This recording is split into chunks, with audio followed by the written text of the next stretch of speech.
Tahimik na tahimik ang paligid.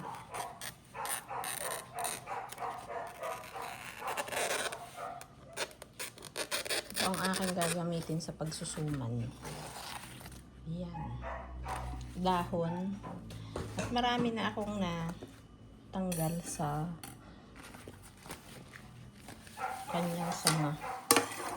Guys. Yan.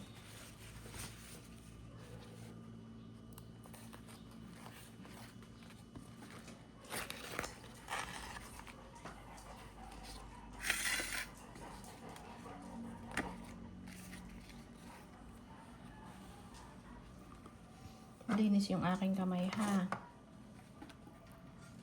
Nasanay ako sa suman sa ibus. Ano ka lang yung procedure niyan?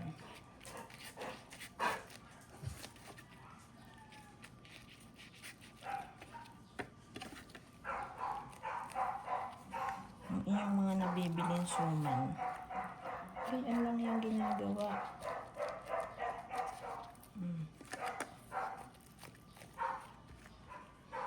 Libre bash.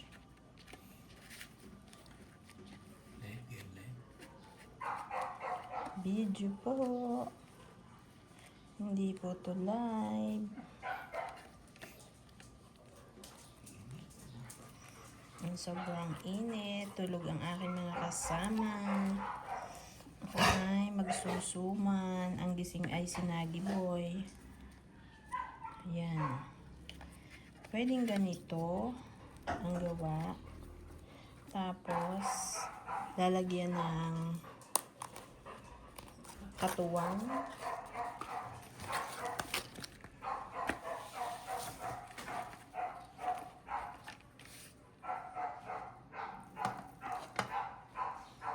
Naiinip yung aso ng aking neighbor.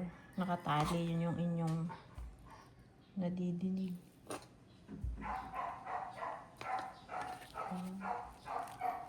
Ayan lang yan. Ayan yung aking ginagawa, oh. Yan. Kumuha ng saging sa aming mini farm dahil dito nga ako ay nagagawa ng suman sa dahon. Sumang malagkit.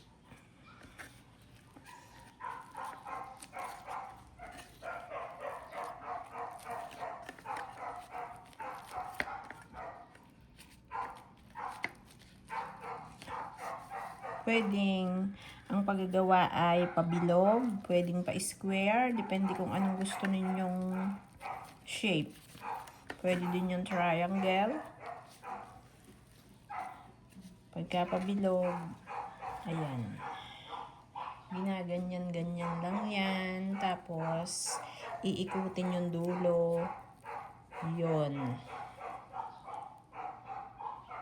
Yan. Yan, pagbilog.